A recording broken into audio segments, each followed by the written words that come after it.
As the event organizer, you simply need to add the link of your favorite streaming or video conference supplier within each session. Adding a link enables a play button for each session.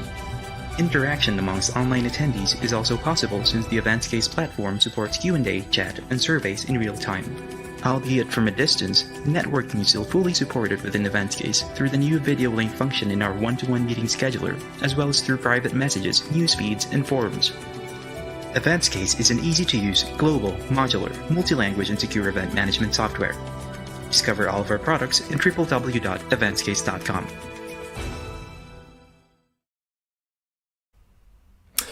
Hello everyone, and welcome to the fourth episode of the Event Tech Talk Show, a new live broadcast brought to you by Event Tech Live. Our next event is Event Tech Live US and Canada, and that'll take place on June the 8th and 9th. For more information on that event and how you can get involved, please visit eventtechlive.com. We are actively looking for fabulous speakers, so if you are passionate about event technology or events in general and you want to get involved in either a solo presentation, a panel presentation, or a case study, go to eventtechlive.com, click on the call for papers at the top, and please do apply.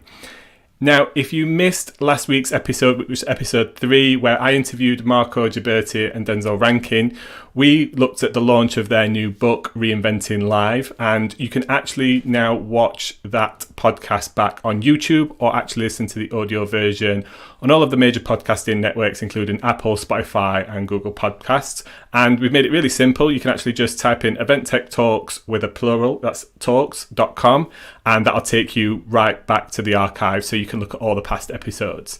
A quick thank you to our sponsor again, Eventscase, who's sponsoring all 21 episodes of the Event Tech Talk Show. They are Europe's largest event management software provider. So if you're in the market for a virtual or hybrid event tech platform, please do go check them out at eventscase.com. Today, my guests are Dalia El-Ghazar of Dalia Plus Agency based in the States, and James Morgan, course leader in tourism and events management at the University of Westminster here in the UK. Today, Dalia and James will be discussing how we design events, build events, and use technology to deliver those engaging online events. So please feel free to interact and ask questions in the comments, and I'll bring those on screen and put them to Dalia and James. Now, in previous episodes, we've had a few people that have commented on Facebook and we've not been able to see their picture and their name. We want to do that as long as you do, and we want to be able to bring you on screen, give you your own airtime, but also be able to actually call you by your name. So StreamYard says that if we ask you to go to streamyard.com/Facebook, then StreamYard will ask you to access your Facebook name and picture.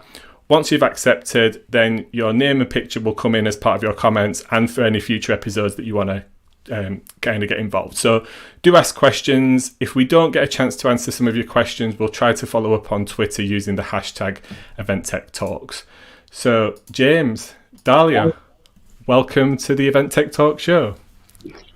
Yeah. Hi. So Dalia, before we actually jump into today's topic, yesterday it was International Women's Day, and you are the lead ruckus maker on a great movement, Women in Event Tech. Can you just give us a little overview about what is Women in Event Tech, who is involved, how can people get involved? Absolutely. So yes, yesterday was International Women's Day to celebrate our big and small wins and women in our industry. And it should not be only one day. So I say we celebrate them every day, every moment. So we're going to do that. Women in event tech is, we have a mission. Our ethos, as someone named it, is we empower, we educate, and we lean on each other. So this is for everybody that females only at the moment. So with due respect. And basically it's for us, whether it's for people that have an idea on a cocktail napkin, they are working within event tech, or they are they know how to speak event tech, whether they know they do or not, because there are people out there that do that. And it's for us to continually educate ourselves as well as lift each other up, and also lean on each other in the sense of, for those that are terminated, furloughed, looking for projects, we help each other out that way. We have a Facebook group right now, which is Women in Event Tech. We also have, we're also on LinkedIn, and we have a Slack channel for those that get approved to be part of it. And we have monthly meetups. So I think we're around 800 right now. That's amazing. And we'll be doing some stuff at Event Tech Live US and Event Tech Live UK, getting those people together. You actually delivered a fantastic kind of networking get together, didn't you, at Event Tech Live in November? That's one of the pictures we've got screenshotted for kind of marketing literature and stuff. So yeah, and thank you for supporting us. So no, we as an event organizer, I think we are arguably more women than we are men. So Event Industry News, Event Tech Live, we are powered by very strong independent females as well, so why won't we support it? Thank you. So to get into today's topic, designing online events, we've seen so many online events happen over the last sort of 12 months or so. Some fantastic, some not so great, and there's a lot of conversation about the methodology that goes behind delivering online events. What works physically, does that translate online? And I've seen a lot of mistakes, me personally, where technology, the platform actually seems to become the first tick box that everybody's looking at when it comes to putting events together. I'm going to start with you, James, because as the lecturer of all these new event management students coming out of the University of Westminster, you're right in the thick of it, teaching people how to go about this. So from your experience, James, what's the methodology that you teach around how to design events, and is online events part of that curriculum now that we're kind of seeing an explosion of these? Online and digital hybrid is definitely part of that, but the same principles apply, Adam. So at the beginning of the process, you are looking at your event objectives. What are those exactly? And you have to take a step back for that and say, well, what's the behavior change that this event is aiming to achieve in the audience? I mean, if it's a fun event, it's going to be about having a laugh, and then they come away with some good memories and some brand recognition, for example. That would be the behavior change. Or if it's a sales kickoff for a conference, it's going to be, will people change their working practices and their working flows and the way they do things to get more sales? So that behavior change comes before the next bit, which is the engagement strategy to actually affect that behavior change. And then you can start setting your objectives. And I think that's the important part, is to think of behavior change, engagement strategy to create that change, and then formulate your objectives. And Dalia, you've been advising so many people over the last 12 months. I know we've seen it on the WhatsApp, we've discussed it off air, on air, what's the methodology from your side? Because you're not coming from the Westminster, you're just coming from that raw, real life experience, right? Like, so what's it? How do you advise in terms of going about designing the online events? The first thing I say is no. So when someone comes and says, "Oh, let's take and replicate and duplicate our face-to-face and put that virtually," the answer is no. And the reason for that is, when you do that, there's a certain number of expectations that you are putting in place, whether you know it or not, especially with your stakeholders, especially with your attendees and your sponsors and your exhibitors, where it won't make sense in a virtual world. And it's just going to continue that way. If you keep wanting to say, "I'm replicating my face-to-face, I'm going to duplicate this," those or let it or some aspects of the face-to-face need to translate in hybrid or virtual. Those three words need to die like pivot needs to die. So if you want to reset, if you want to refresh, you have to look at and this goes with James, what he's saying in regards to who are your stakeholders, because now we have had a year where we have new audiences. Therefore, you cannot replicate for them. They're first timers. How are you going to replicate for them? You have to redesign, refresh, reset how you think of events, on your expectations, on the desires and goals for each stakeholder, as well as for your organization, and then deliver on that. The engagement part is key, but more so than anything, the definitions of what's hybrid, what's an event anymore. The term exhibitor might not even translate into a virtual world. So this is where you need to reset and look at your events, not one-offs. It has to be an entire cycle of experiences. Does that make sense? Absolutely. But I guess to throw a little caveat back there at you, Yeah. you know, the pandemic was something that nobody planned for, and digital events were thrust upon them with, in some cases, not much time at all to pivot. And I've taken my sign down for you as well, Dahlia. Okay. You know, can we honestly say people had the opportunity to try something new, having probably previous sponsors, previous stakeholders, an expectation as well about the format of the event, and also not the freedom to try anything new, because it was kind of, you've got to fit in this box. We've got to do this because that's what we did last year. Yeah. So the idea of trying something new, they were trying something new, but it's also because it was forced. And right now we're at a point where we have the luxury, if we can like take a global pause as an event professional to design better with people's expectations and design intentionally. That's a Tahira and Dean word, by the way.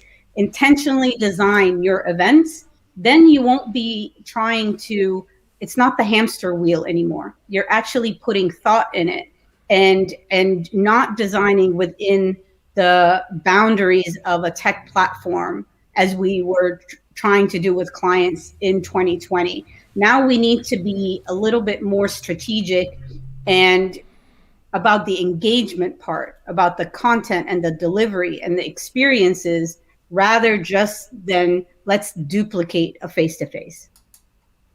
I agree with Dahlia, yeah.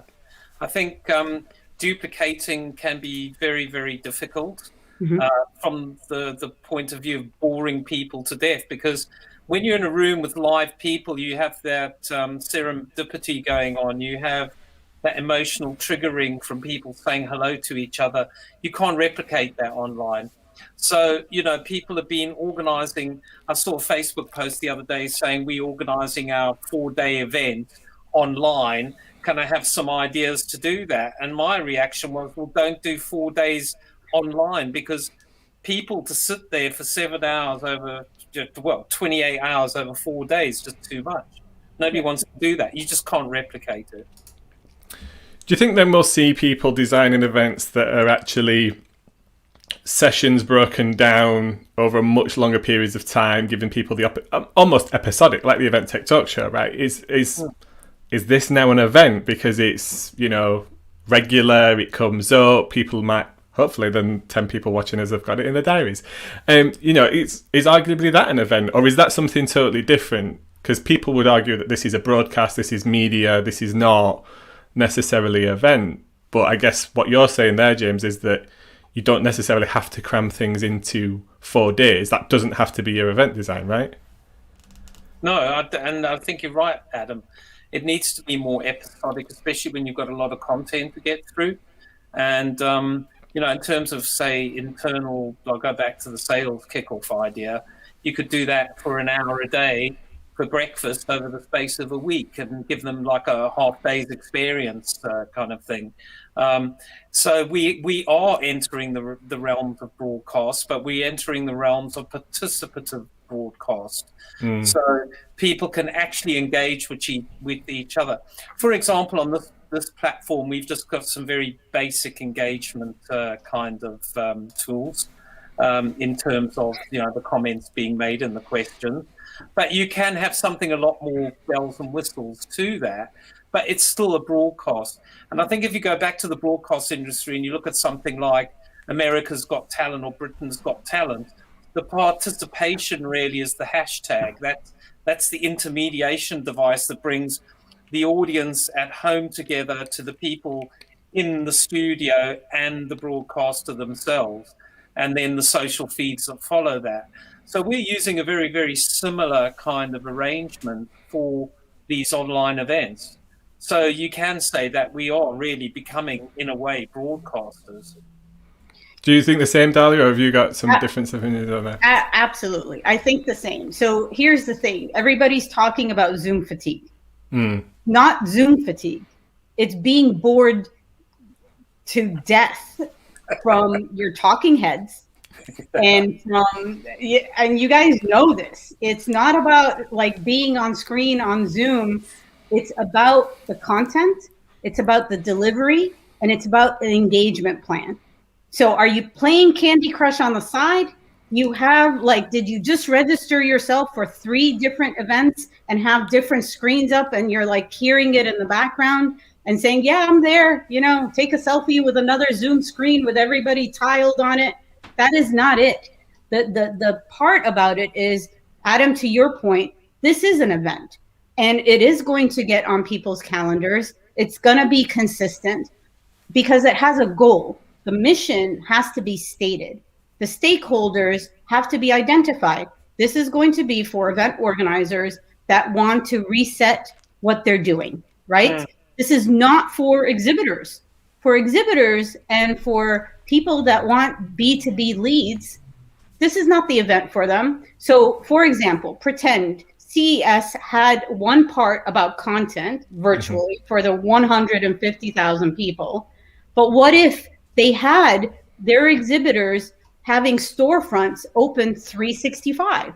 That is okay. As long, because right now the beauty of this is the virtual and hybrid world, you are not married to start and end dates anymore. And this actually is mind-blowing for event organizers and trade show organizers as we know them. They go by start and end dates. And that's what, for them to have that internal discussion with the stakeholders internally, it's a hard thing. That's where we spend most of our time, giving them the talking points to take to their C-suite, or giving them the talking points to take to their sponsor sales. You're not selling a 6-foot table and a garbage can anymore. Guess what? You need to actually talk to them and say, you're going to give me $10,000. What do you want in return? Do you want a storefront for 365? So we need to reset all of that. An event is not one-offs anymore. It's broadcasting. This is why we binge on Netflix, right? Yeah. This is why we look forward to season 5.2 of Lucifer, because we know what we're getting into. And you commit. This is a commitment, and it has to be both ways. So, yeah. And we have a comment here from Elena Marson, who agrees with you. She thinks that the length of a virtual event is one of the key components when designing any digital experience. And I think, like you said, Dahlia, you have to come back from the objective. You don't have to necessarily... There are some principles. It's good to give people start dates and end dates and times because it allows them to fit in that calendar. But if we're talking to a community that's there and connected all year round, we can bring new events in, new types of events, new moments, just moments in time, right? There could be just one single networking event around a bigger event that's the week before. And I think, to be fair to the team at Swapcard, they tried to leverage things like Clubhouse, didn't they, to kind of start those conversations for small micro tribes of people to kind of okay, we're going to start talking about this prior to the event. That arguably in itself was another event as an extension of that bigger event. Exactly. So we've been quite critical up to now. All the things you shouldn't do, but not everybody. I'm sure everybody's been seeing lots of things they shouldn't do or experience themselves. Dahlia, I'm going to start with you. Have you got an example of an event that you've either helped produce, helped to organise, attended, that you thought was a really good way of participating from an attendee perspective or for building it out for attendees? Is there anything that sticks out of your mind, and why does that stick out in your mind? So a couple. One was taking a client who had a face-to-face with very high-level sponsors and exhibitors that paid a lot of money for lead gen, for the handshakes, for the conversations. And we turned that, instead of a 5-day event, we helped them turn the concept itself into have your content be a couple of days and then have the next week be the B2B, exchange. So that worked really well because it was focused. I attended Web Summit, and Web Summit was the bomb. I know people liked and wanted to be in Portugal. I get that. But one thing that they did was it was jam-packed, so that's one. But the other thing is they surprised and delighted their attendees quite a bit. And we cannot forget to do that. Yes, I did do sangrias with drag queens in Portugal, and it was kick-ass. So you need to not forget that. You laugh, but it was the bomb. The other thing is they had speed dating. So you were able to be matchmade with others that had your interests and just get on video chat like for 2 minutes and connect that way. That's a great thing to do, especially for first timers.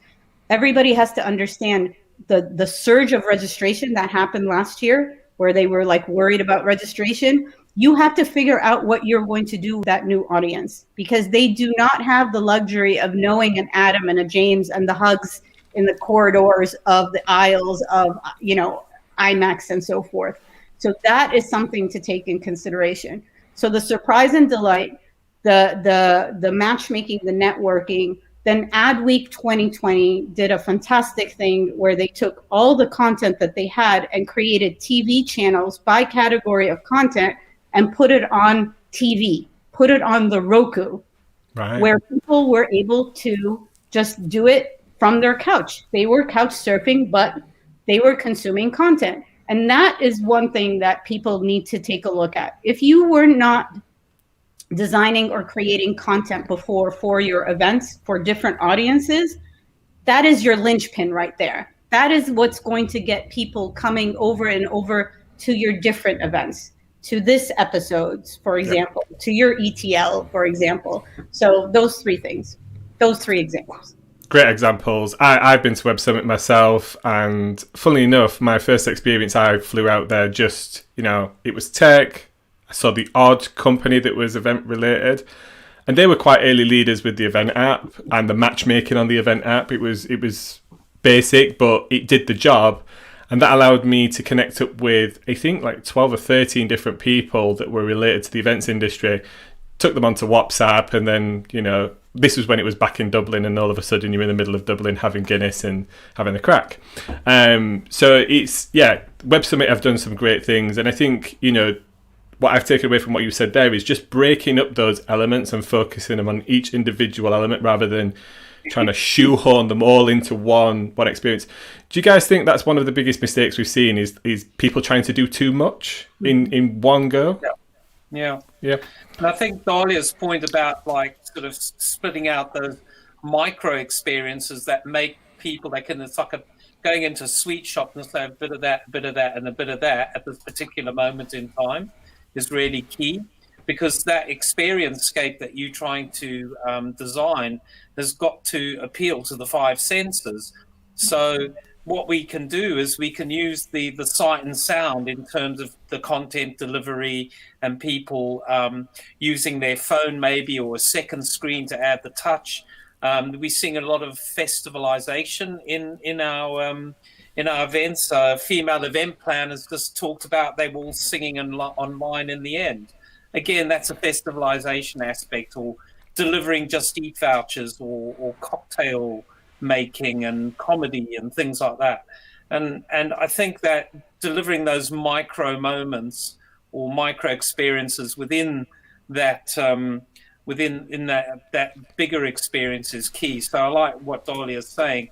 And I think you also have to look at the servicescape aspect. So just a simple example, the Baltic Nordic Event Awards that I attended back in July last year was a very, very well-run event on a platform by a Russian company called Eventicious. Mm-hmm. But if you looked at the screen, it had different camera angles from a studio-based idea, but then they had polling, they had sponsors on the screen, they had other messages. So that the entire look of the screen was not just like we see now with like three talking heads. There were different functions on the screen that you could interact with at the same time. So again, those little micro experiences that you get hold of at any point in time but the main the main screen was always focused in on the award ceremony itself. So, Alia, I think you're talking a lot of sense for once. Well, You guys are disappointing me. You said you were going to disagree with each other before we came on air. so so here, okay, fine. You want that? All right, let's do this. I do challenge the anybody that's listening to us. We need different terminology. We need to sort of, and I'll go like on a limb here. We need to what if we get rid of the word event? What happens then? What do you replace it with, as well as, what's the definitions that people need to come up with that makes sense for their own organization? It doesn't have to be a general statement for the whole industry. This is where we need to have, those professionals figure out their business models, their organization, what those goals are. Because I know everybody's sick and tired of Zoom, but like, honestly, you can we have one client that did 70 Zoom like meetings last year instead of their annual. That was their pipeline for this year's hybrid event. So they were able to gain all that audience. They wouldn't have been able to do that. And that takes a lot of engagement planning, like James was talking about. But do you want to define a Zoom meeting as an event or not? So this is I need people to like stretch out of their comfort zone and not take a look at technology first, because like Paulina was saying, because Paulina is female event planners, and I know that she got hacked yesterday and Zoom bombed, as they say. So you can't take only a look at technology and design within. It has to be totally, totally different. Redefine what an event is. Yeah, it's a really hard point, though, isn't it? And it's one of the questions I've got here. Like, where in the process should the technology come, though? Because there's definitely the pressure to get the venue in place, right? And people like to work with the venue because that gives them an idea of what they can even do with the space. Like, okay, so now I've booked the Soho Hotel or the New York whatever. Like, once you've got that in place, you can kind of start to build the event out because you can design certain features around certain areas.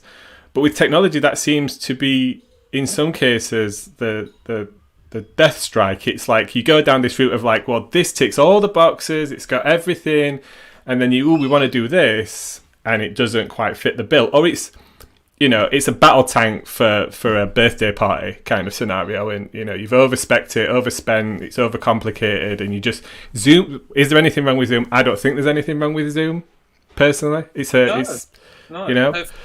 works perfectly, and I think that I think it depends on the organisation itself. So if you think about the difference between an association or corporate brand, they have these organisational objectives. It's about sales with a brand. And with an association, it's about membership value and engagement. So what they need to start thinking is, if those are our headline kind of organizational objectives, how does that move down into the event objective area, and what might be our technology stack to do that? But then they have the luxury of budget. If you're just a one-man band, small business, and you want to do an event every 3 months, you're probably going to have to go for the talking heads option because it's probably the most reasonable and make the best job of it. So it all depends on the business itself, the budgets it has available, but then again, where the users are. So if, for example, I'm a business that deals in publishing about e-games, I'll probably broadcast out on Twitch, for example, and use something like Strict to broadcast to there because it's cheap and cheerful. But if I'm the association of e-gamers, I might choose, something like Canopy, where, I can have the AR stadium and I can do something really bells and whistles with that kind of design. Dahlia, where are you advising people kind of start looking at platform and technology? Where in the process do you think they should think about it? So my advice is, don't look at platforms on your own. And this is not a plug for like, hey, bring in, Dahlia or bring in James, for example, to help you take a look at it. But it honestly is right now, if any lesson we learn, you need to collaborate with others. And you should not be putting the whole burden on yourself to try to figure out whether this tech platform is for you or not.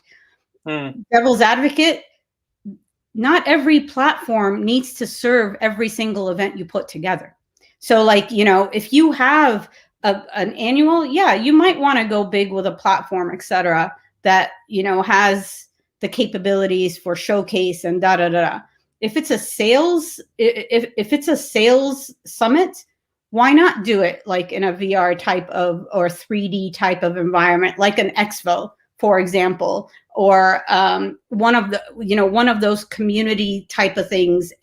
But the most important thing is don't try to do due diligence on 75 platforms on your own. It will cause you to drink so much you won't believe it. Right? Yeah. And the other thing is, the tech companies are doing their best, but they will dish you everything. And then they will leave you to try to take it apart, what works for you, what doesn't. That's the other part of it. And honestly, to have someone navigate those waters, that's not a bad thing. Because like you said, I think a lot of people try to do so much. And now they're like, what about our budgets? Because they relied on monies that were already spent on a face-to-face, mind you, that were shifted over a year. Now they have to start fresh. So guess what? You not only need to make due diligence on the platform, what about your marketing? What about your sales? Because that skill set for your different types of events, that needs help as well. And we see this often, it's like, oh, I have this virtual beautiful thing. Let me put a kit together, show them where the branding can be. And then, exhibitors and sponsors are not happy. And then what? You won't get them back. I think that's go ahead, James. Can I just flip that about the kind of platforms and choosing it? Because we've got, we've developed this in the technology marketplace. We've developed this bubble over the last year and a half, and I think the valuation of Hopin is testament to that at 4.65 billion. But as people go back to live or to virtual, we're going to see less use of the back to hybrid. We're going to see less use of the virtual, I think. But then that kind of begs the question of how the supplier is going to price themselves now. Because Dahlia and I, a year ago, we had a discussion, or just after the lockdown, about what people were charging for creating virtual events. So do you remember, Dahlia? Yeah. Some of the crazy pricing that was going around. And, we had this discussion, and then I think that there has to be a discussion now about how do we price flexibly so that if I am a small company, I'm doing 10 events a year, but I only need Zoom for 2, and I want something like a Gamescape like Expo for one of them, and then I want to use Events Case for another 3 of them. How's that all going to work instead of me paying for a whole year's worth of a subscription? So I think the technology industry, in terms of the way they look at their pricing, is also going to have an impact on how we design events going forward as well.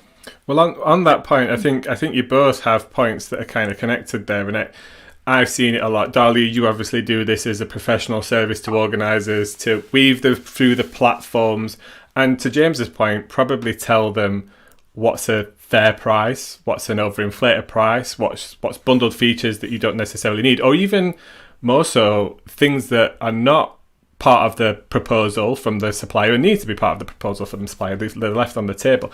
And I'm seeing many more organizations or individuals set back. Ashanti at Eventmind Pro, these guys are doing it for their customers. We've got Arvi from Smart Tech Business Solutions, who he's doing it. And then you end up getting into the helping them actually go through the process and deliver the event.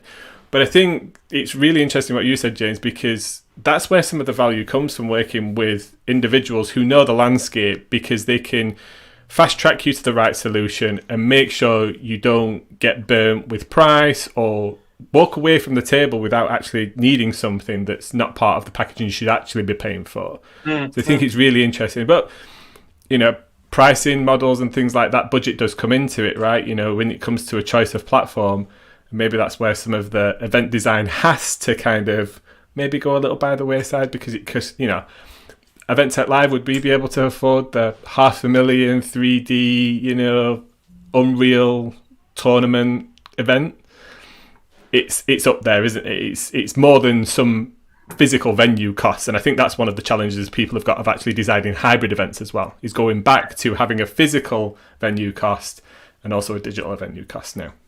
I mean, keep in mind that when you bring in technology platforms, especially when you bring in multiple and they're all integrated, or there's a band-aid between all of them, and we've all been there, the onboarding of your event participants in order for them to maximize their experience is higher.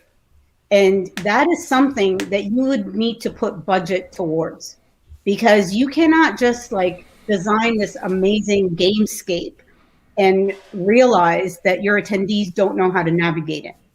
Or you can't design an exhibitor hall or product showcase hall or storefronts and just leave it up to the sponsors and exhibitors to go do their own schedules, video chats, etc. It won't work that way. But imagine if you come to a point where the first things when it comes to event design, that your goals are, one, to create the serendipitous or whatever, chances of people to meet, like-minded or not. That is number one, and that goes back to the engagement that James was talking about. I don't know about the 5 senses, because I still don't know how to get that yet. And then the other thing is, you need to spend money on content creation and more money on marketing, because your cookie cutter, your email campaigns, your marketing team is not going to be able to sustain how to get those attendees and those stakeholders part of it anymore. So that's a reset altogether. That's where the budget should be. Yeah. So we've got an interesting comment here from Phil as well. He's saying on-demand modules will be the way forward to help with event size fluctuation. Do you guys see that as being a bigger part of the event design? That ecosystem of right now we've got all of this content. This needs to live and breathe somewhere. Does that just continue to live on the event platform, or do you actually take that and create kind of micro on-demand events around certain topics and subjects? I know William Thomas at Gallus Events does that. He takes his main content and then splits that out into on-demand events and things. Mm-hmm. Do you agree with Phil? Yeah, I think so, because what he's doing, what that idea does, it allows you to engage with your community in ways that is personal to them. They want to know about that particular subject at that moment in time, and then they can access that. So in a way, without saying this is your personal choice, they are making a personal choice. That's personalization. And I think also it's about engagement throughout the year. So, you might have lots of content you have from Event Tech Live, and you drip feeding that out as the year goes on, Adam. And then so people can either personally choose to watch it or not. But then you're engaging with your community on an ongoing basis, and you're building a community through that as well, because you're going to get new signups, and people that love the content are going to be advocates for you. So in terms of those relationships that you're building in the community, it's a good thing, I think. Well done, Phil. Thank you. Yeah, absolutely. I mean, that's a magic word right there, which is community. Everybody's building a community. So therefore, is that a different platform? It's an interesting one, isn't it? Because, I've talked about this a lot, community, and this is probably a whole nother episode around just purely around community. There's a gentleman called Ashley Friedman who's, his definition of community is actually quite small. But I think from an organizer perspective, we're thinking about communities as these monolithic, mega kind of 10,000 people engaging with each other and talking with each other on a platform and stuff. And his opinion is actually more different. It's actually a community could be 6 or 10 people around a subject. My opinion, although I would argue that we are trying to foster the infrastructure in place around Event Tech Live for those conversations to happen, my event community is actually you guys. It's the people tuning in today. It's the people commenting. It's you, Dahlia. It's you, James. It's the lifeblood, the heart. It's even my exhibitors and my sponsors. Those guys that come every single year and we high five and we have beers and all that kind of stuff. For me, that's actually my event community. But I appreciate we have a semi-transient community that's interested in our content and also wants to engage with those individuals that I mentioned in that community as well. So community is an interesting one. It's the terminology that we're using at the moment as an industry to try and describe connecting people up all year round. But I wonder if it'll change somewhat. I don't think it will. No. Probably not, because like you wanted to ditch the word event earlier, and that's not going to happen either, Dahlia. Want to bet? I'll bet you on that one. Here's what I bet. I bet there's going to be an influx of communities, not the hybrid models. And based in the communities is where you're going to have your mini experiences. And I did not use the word event. Okay. Yeah. So on that note, then, we have a Facebook comment from a user we don't know. Do apologise. Wish we knew who you were. By all means, type another comment in while I'm reading this out. I'll bring it up. But can you give an example then of an event that's pivoted well to build a community? Is that even a thing yet? Have we seen that?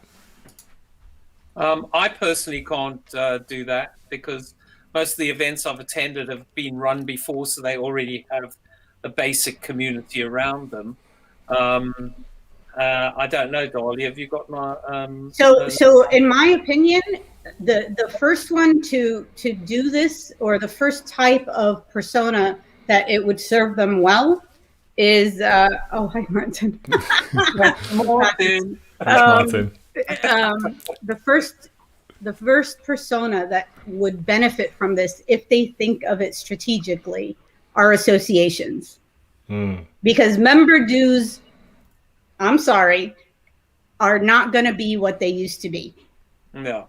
And the face-to-face and the one-offs, not going to be what it used to be.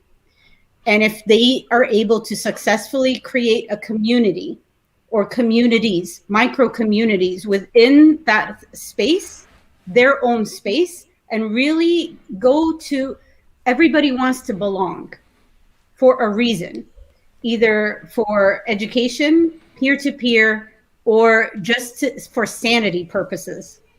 Build the community, then build the content, build the networking, and build the experiences, the content exchange around that. And that is what is going to happen. So like, for example, you're asking for examples of how this has happened. Well, look at Swapcard. They built a community. And so that's one. And you also have HubSpot. So Inbound, their community is thriving after they went virtual. They should not let go of that. They will not let go of that. But this is a different skill set. This is a different mindset. Your C-suite probably think it's too fluffy. This is not like what they see is, a trade show bringing in $5 million, right? This is where you have to reset the whole entire conversation. I agree. But there are some existing examples, and arguably the element of this community coming together takes place online before the festival. Download Festival, which is run by one of the biggest organisers in the world, Live Nation, is known for, at the heart of that event, a very tightly knit community, which they've built the infrastructure for this community to connect up, make big decisions on the event. Like they're involved in how the event plays out, from the design changes to headline acts to even the food and catering. Like this community is at the heart of it, and actually that community works really well because that community helps new people to learn, understand, and get the best out of the event as well. So for me, as an event owner, I see our duty as the way to put the infrastructure in place and allow the community to do their own thing in the way that they want to. Now, that isn't going to be a C-suite tick box that. That's going to be like, whoa, what do you mean we're going to let people do what they want? Like, we need to funnel them down this path and control it. But in terms of the building blocks, that's what Facebook's done, right? That's what Facebook have built infrastructure to be able to build groups and other ways of people coming together around ideas and thoughts.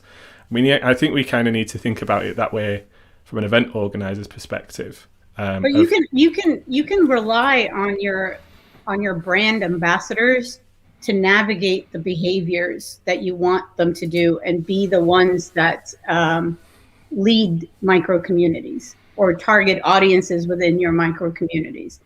But that's part of the engagement plan that James was talking about. So I'll give him that one. Fair enough. Okay. I'm aware of some organisers that are coming out with communities. Montgomery Events have built some around their food and beverage events, and Mike Seaman at Raccoon Events is building one around a really large community that he's got around running and fitness and that B2C crossover. And I think to Martin's point, we've not seen anything just right now because it's still new. Like, we're still coming out of the back end of delivering online events, looking towards delivering physical events again.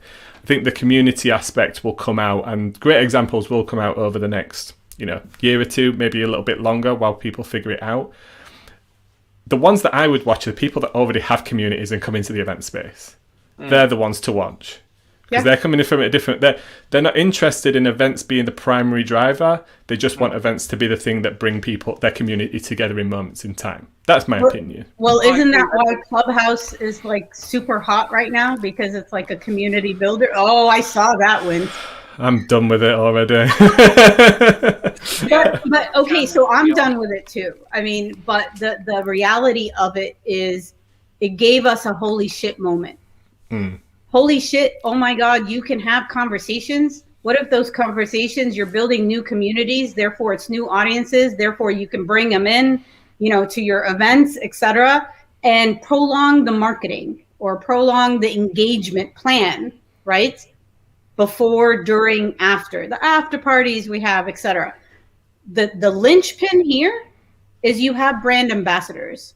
Those that are leading the rooms are part of your marketing plan. So you have to think that way.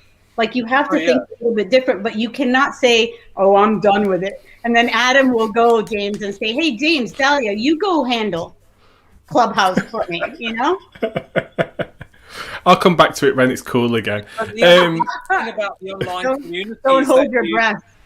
The other thing about the online communities and those informal associations that some of these platforms are allowing to people, they are going to want to, at some point, turn those communities into a live experience, right? Yeah.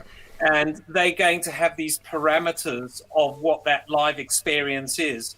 And they're going to design around, this is what you need to do. That's the behavior we want at this live experience. Now, whether or not that informal come and go, pick and mix community is going to accept that is a debate that we'll probably have to have in the years down the line, because people are just at the moment joining these communities. They might be a core member, an advocate of that community, or they might just be joining it for tactical reasons to get one little snippet of information they need there and then. But I think these communities have implications for the design of live events later down the line. But notwithstanding, what we're talking about today is the design around digital events. And whilst you might have that community, it is going to be a lot easier in terms of geographic reach, for example, to engage that community. As long as you're sensitive to cultural differences, because you could be broadcasting that event around the world to countries where we have different religious sensitivities, we have different time zones. There's a whole kind of thing in terms of those kind of global those global communities, really. Smaller geographic communities that are based, say, in London or the UK, one time zone, a general kind of cultural aesthetic, is a lot easier to deal with than if you're Reed exhibitions and you're having to do an event that was maybe in 4 regions at some point, and now it's just one region. is going to be a lot more difficult. Yeah, I totally agree. I'm conscious of time, guys. Dahlia. What? Have you seen Dahlia's glasses? Wow. like them. Yeah, they're spot on, those bit. Wow. There's one question that I would really like to finish off with, and I think it's the question that everybody's asking themselves right now, and it's from Elena again. What's the biggest challenge when we go to organise and design hybrid events? Wow. James, you first. Okay, so I think it's being able to provide the two different audiences. Oh, shall I make the hand movement again, Dahlia? Yes, sir. I'll let you do that. Everybody now is going to ask about the hand movement about EWD. Thanks, This is Matt. We do that. But it's a case of having experiences that are relevant to both audiences, where they can come together at some points in time, but then they go off and do their own thing in the virtual world or the live world. So walking the show floor and having that serendipitous, trying to do that in the virtual world is really, really, it's just not going to work. So then people can go off and do that, but then you should be providing your virtual audience with something equally as engaging. And I think that's the key with hybrid, is to make sure that you both have not an equal experience, but both those experiences are valued to the same extent by those different audiences. Dahlia, where are you at? So I think people are trying really hard to try to, again, replicate the same experience from a live event to the virtual audience. I don't know if you necessarily need to do that. I say challenge yourself and take advantage of the opportunities where there could be something different for each type of audience. This whole hand movement means something, because there are points where you can bring them together. And you can bring them together through content. You can bring them together through even social media, like taking pictures together and matchmaking. You can do the matchmaking. That's perfect. You can also bring them together where it's almost like a buddy-buddy system. If James is in Barcelona at IBTM World, for example, I'm in Boston, he should have me on his phone and take me around to meet people, etc. So there you go, dude. That is all us. If you guys are drinking at a bar in Barcelona, you're taking me with you. That's that part. But the honest truth is, you have to be prepared to spoon feed your audiences what you are creating. You can't leave it to an email. You can't leave it to a tweet. Can't leave it to a Facebook post and think that they're going to act accordingly. Yeah. So you need to make sure that engagement plan and that promotion and that messaging is spot on. And how do you communicate that engagement plan? Exactly. Companies like Masters of Moderation, the Netherlands-based company, I shouldn't say Dutch. That's wrong. They do a really great job at that, virtually and live, and that's what you need. Or you need the MC virtually, you need the MC live, you need them to be communicating with each other so they can get the swimming movement or whatever. That will be an event industry thing now. This is how we describe hybrid events. I have a slightly difference of opinion, and not that I disagree with anything that you guys have just said, but I think the biggest challenge to us trying to organise and design hybrid events will be the pressure to focus back on the physical, not given the opportunity to try things, not being given the budget, and to pay lip service to the digital experience. I think that is the biggest challenge. Part of me says it's experience, but you can't gain experience if you're not given the opportunity. Yeah. So I think that's where a large proportion, and I hate to say it, Dahlia, you mentioned these associations earlier that will go back to the revenue drivers of physical events and bringing people together and be like, let's just drop that because it's hard work, or we'll point a camera at the stage and put it online. And that's what was done before when it came to hybrid events. It was like, well, the content's available online. If people want to watch it, off they go. I think that's the biggest challenge, that people will focus too sharply, too quickly back on the physical event for the most part, and the digital side will drop. But what we Sorry. have seen, Adam, interestingly enough, we saw festivalization in live, and we did continue that into the virtual realm. And we do have people who are being sent Just Eat vouchers or meals or games or those kinds of things, or the Song Division sing-along corporate anthem type design activities. So I think that there is still room for that. But again, like you say, it comes back to the budget. It also comes back to how seriously the people that have facilitated those communities are going to shove them towards the live and give a second-class experience to the virtual audiences. I think it also comes down to the type of event. I think, let's be honest about it, you mentioned it earlier, Dahlia, is a company online really an exhibitor? Let's be honest about it, does the trade show format just work so much better physically that's where the core value is, so that's where the focus. Whereas conferences or content-led, it's people want speed and access and ease. They don't necessarily want to travel for 3 hours to a conference for one session. True. Because that's so much time out of their day, and it's a really slow way to access information in a digital world where you've got, most information on the end of a Google search. And so devil's advocate again, because I can, and you're running out of time, is what if hybrid is not for everybody? Yep. And what if someone says, hey, you know what? My content portion is virtual. My B2B and my trade show component is going to be hub and spoke, regional. Deal. I had this conversation with somebody the other day that the learning and the business element could exist online. And then the thing that brings people together is all the cool bits around that event that you go to. The beers in Barcelona, the after parties, the Surf Summit at Web Summit.